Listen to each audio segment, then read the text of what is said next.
बेटियां रहमत होती हैं। मेरे वालिदैन का ताल्लुक दकियानूसी रवायत परस्त जमींदार घराने से था, लिहाजा बेटियों की पैदाइश पर सोग मनाया जाता था। वालिद साहिब सरकारी महकमे में औसत दर्जे के मुलाजिम थे, लेकिन विरासत में ज़री ज़मीन मिली जिसकी पैदावार से बासानी गुजारा हो जाता था।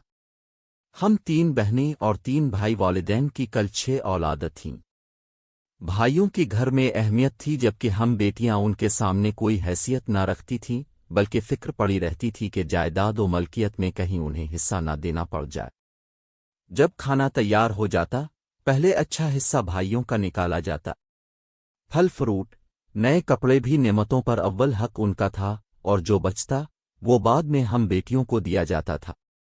वालिद साहिब ने अपने वसाइल से बढ़कर बेटों को अंग्रेजी स्कूलों में पढ़ाया, उनकी भारी फीसें अदा कीं। हमको वो सरकारी स्कूलों में भी नहीं पढ़ने दे रहे थे, मगर मैंने जिद की कि पढ़ना है। हम तीनों बहनों ने गवर्नमेंट के ऐसे तालीमी इदारों में पढ़ा जहां टाट पर बैठकर पढ़ना पड़ता था, फिर भी खुदा ने मदद की और हम पोजीशन लाएं, जबकि मेरे तीनों भाई जिनकी तालीम और ट्यूशन पर अबू ने हज़ारों रुपए खर्च कर दिए, वो वाजिबी सा पढ़ पाए, क्योंकि उनको तालीम से ज़्यादा घूमने फिरने और आराम करने से दिलचस्पी थी। कमसिनी में ही मेरे भाइयों की शादियां हो गईं। उन पर बेदरेग रुपया खर्च किया गया। फिर भाइयों को कुछ जमीन बेच कर कारोबार भी किराए गए, मगर उन्हें कारोबार का तजुर्बा न था। जल्द ही बिजनेस ठप हो गया। मैट्रिक के बाद उम्मी अबू हम लड़कियों को पढ़ने के कतई हक में न थे। कहते थे, आगे पढ़कर क्या करना है, कोई शरीफ घर देखकर शादी कर देंगे। मेरी एक भाभी कुछ बेहतर थी, उसने हमारा साथ दिया और उम्मी को समझाया, उनको पढ़ने दें, पढ़ लिख कर जॉब कर लेंगी तो घर में कुछ पैसे आएंगे। यूं सोनिया भाभी के कहने पर उम्मी ने मुझे एमए तक पढ़ने दिया, जबकि मेरी बहनें एफए और बीए तक पढ़ सकें। मैंने एमए मुकम्मल किया तो उम्मी बोले, अलीना, तुम जॉब क्यों नहीं कर लेती हो? मैंने कहा कि उम्मी जान, जब मेरी क्वालिफिकेशन के मुताबिक जॉब मिलेगी तो कर लूंगी। किसी प्राइवेट स्कूल में 1000-2000 पर तौस्तानी लगने से रही। वो हैरत की तस्वीर बन गईं।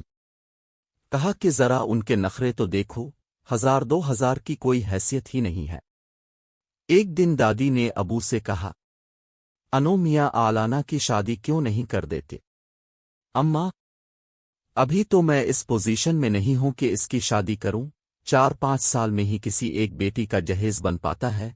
जहेज ना दो तो ससुराल में इज्जत नहीं होती। तो क्या जहेज की खातिर लड़कियां घर बिठाए रखोगे, बूढ़ी करोगे? अम्मा, अगर बगैर जहेज कोई अच्छा रिश्ता मिलता है तो आप कोशिश कर लें। अबू ने जवाब दिया, शायद यह वाकई उनकी मजबूरी हो। तब मैंने सोचा कि अब मुझे नौकरी करना चाहिए। मेरी कमेटी निकली तो मैंने पार्लर का कोर्स कर लिया। हाँ, एक बात बताना भूल गई। एक दफा मेरा किसी ने हाथ देखकर कहा था कि तुम बहुत मशहूर होगी, बेशुमार दौलत की मालिक बनोगी, बहुत फरमाबरदार बेटे होंगे और तुम्हारा शौहर तुमसे मोहब्बत करने वाला होगा। लेकिन जब मैं 1 साल तक 2000 के लिए अनथक मेहनत करती रही, फिर भी अपनी ज़रूरतें पूरी ना कर पाती, तो मुझे इस नजूमी की बातें झूठी लगती थीं। जब सोच कर मुझको डिप्रेशन रहने लगा तो मैंने चाय पीनी शुरू कर दी, क्योंकि सर में अक्सर दर्द रहने लगा था। जब मुलाजमत से घर लौटती तो बार बार जी चाहता चाय पीऊं। तब उम्मी कहती, अब बार बार चाय पीना फैशन है, ये नहीं सोचती हो कि सारा दूध चाय में खत्म हो जाता है। हालांकि 5 किलो दूध आता था और हमारी भाभियां अपने और अपने बच्चों के लिए जिस कदर चाहते दूध ले सकती थीं, क्योंकि उम्मी का कहना था कि दूध मेरे पोतों के लिए आता है। सर में दर्द रहने की वजह से मुझे चाय की लत लगी। गर्म चाय से सुकून मिल जाता था, गोया ये मेरी मजबूरी थी। आखिर इस कदर टोका गया कि एक दिन कसम खाई कि अब न पीऊंगी, और फिर मैंने चाय पीनी छोड़ दी। उन्हीं दिनों छोटे भाई को बेरोजगारी की वजह से डिप्रेशन हुआ। उसने बहनों का टीवी देखना बंद करा दिया, बाहर जाना बंद, छत पर जाना बंद, किसी के घर भी नहीं जा सकती थी। हर वक्त धड़का सा लगा रहता। अगर इसका थोड़ा सा भी काम करने में ताखीर हो जाती तो गालियां और मार जैसे लाजमी खुराक बन गई थी। लम्हा लम्हा तंग होता गया।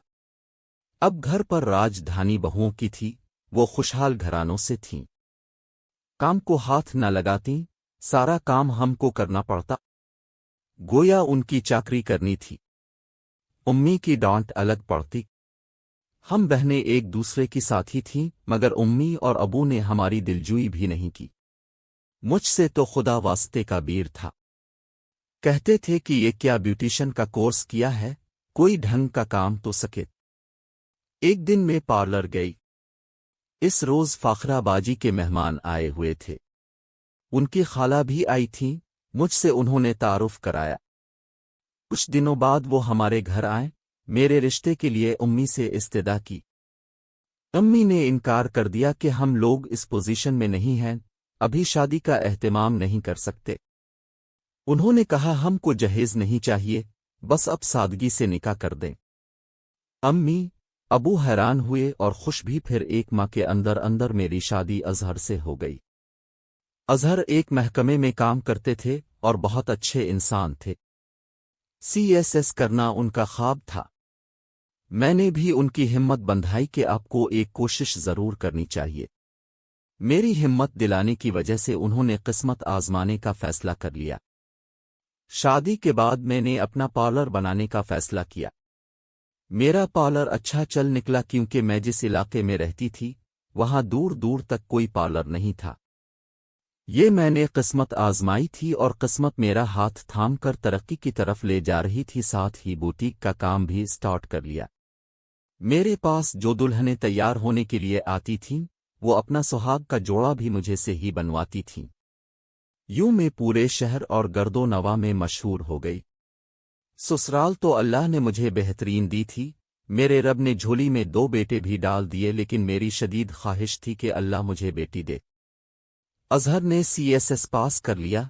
वो सरकारी महकमे में एक अच्छे ओहदे पर फाइज हो गए। मेरे मालिक ने मुझको हर शय से नवाज दिया।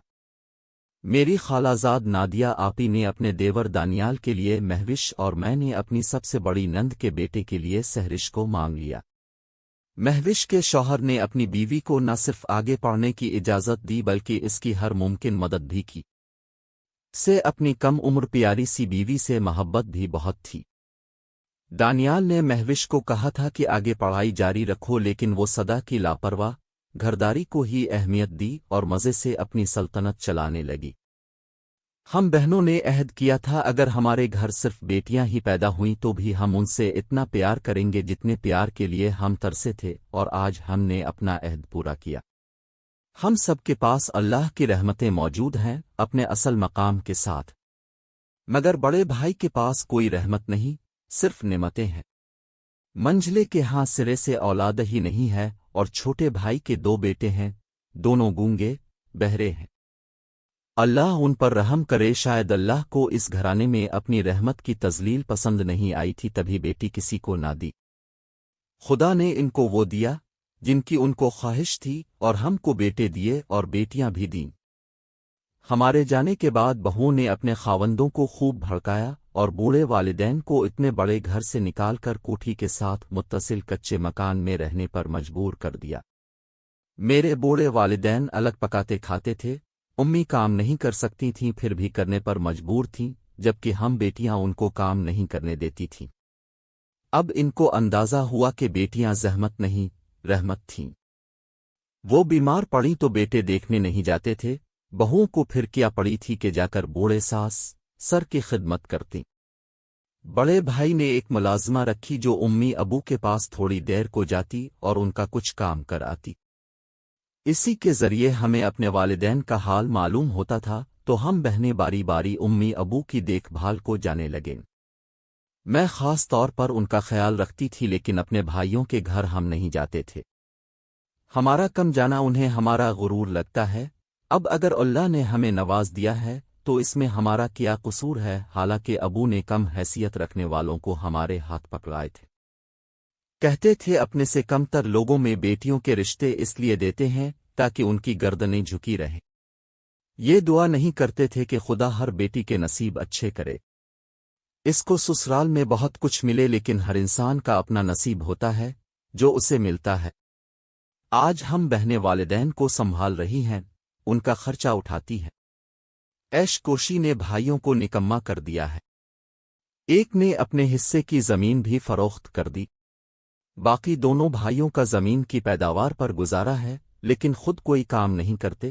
ان کی بیویاں بھی زمیندار گھرانوں سے ہیں، لہذا گزارا ہو رہا کہ سسرال والوں سے بھی کچھ مل جاتا ہے۔ آج کے دور میں اولاد اتنی مصروف ہوتی ہے کہ بوڑھے والدین کی خبر گیری کے لیے وقت نہیں نکال سکتی، لیکن میری استدعا ہے کہ اولاد جتنی بھی مصروف ہو، انہیں والدین سے غافل نہ ہونا چاہیے، خاص طور پر ان کی پیرانہ سالی کا خیال کرنا چاہیے، کیونکہ ماں، باپ اور بزرگوں کی دعائیں ہی آپ کو زندگی میں کامیاب و کامران کرتی ہیں۔